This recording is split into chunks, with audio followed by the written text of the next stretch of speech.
Comix Zone for the Sega Genesis is really a fine example of the term underrated. Most of you probably never played or even heard of this game until now. Why? Well, because the game was launched in 1995, which was very late in the Sega Genesis lifespan. It was pretty much overlooked by people because new consoles were coming in and people started forgetting about their old 16-bit systems. But for those who stuck with the 16-bit generation and played this game, was very pleased by it. The game was developed by STI. No, not STD. STI, which is the Sega Technical Institute. They're more known for Kid Chameleon, The Ooze, and Die Hard Arcade. Oh, and some of the members even assisted on the making of Sonic 2. Cool!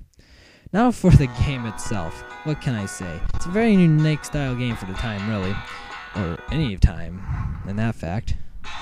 The game is pretty much set in a comic book, and as we can see from the opening cutscene, the game is dark, gritty, and stencil looking. The reason behind that is, well, let me give you a little backstory. The game was originally from a concept video animated by Peter Morrick. Sorry if I pronounced that wrong. It was the name anyways. The video was titled Joe Pencil Strapped in a Comix Zone.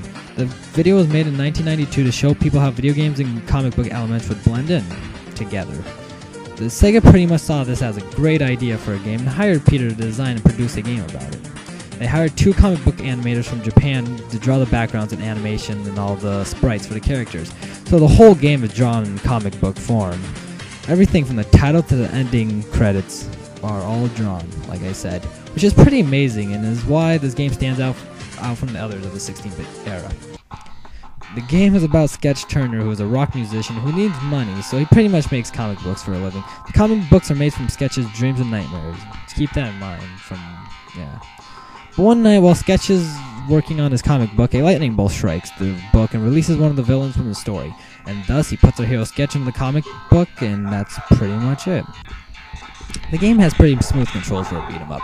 The animations are enough to keep me going to see what's lying through the next panel. But this game does have its negatives. Not every game is perfect, folks. Even though the game is very fun and unique, the levels get repetitive sometimes, and the game is way too short. It has 3 episodes with 2 levels in each of the episodes, which is 6 levels in total. Another thing is the difficulty. It's not that it's too hard, it's just cheap. You die once and the game is over. Only in the first level you will get continues, which is nice since you're starting out the game and learning all the controls. But after that, it's all balls to the wall. But enough of the negatives.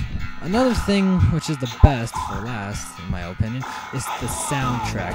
The Sega Genesis usually didn't do well in music of most of their games or sound effects. Just look at the Super Nintendo and Sega Genesis comparison to Mortal Kombat. You'll see what I'm talking about.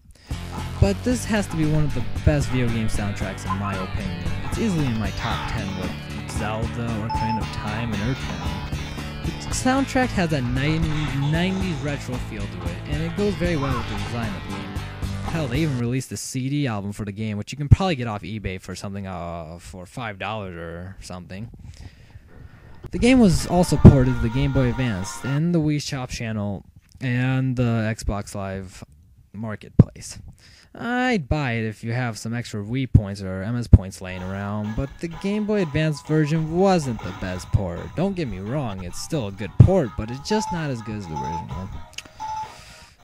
But like I've said, Comix Zone is a very great game to pick up and play. It might be hard at some points, but you really need to overlook all that and focus on the style and gameplay of it all.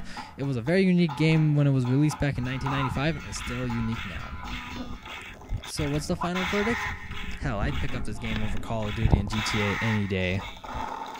Thank you for watching, and try and find this game and play it. You will be very pleased, I swear.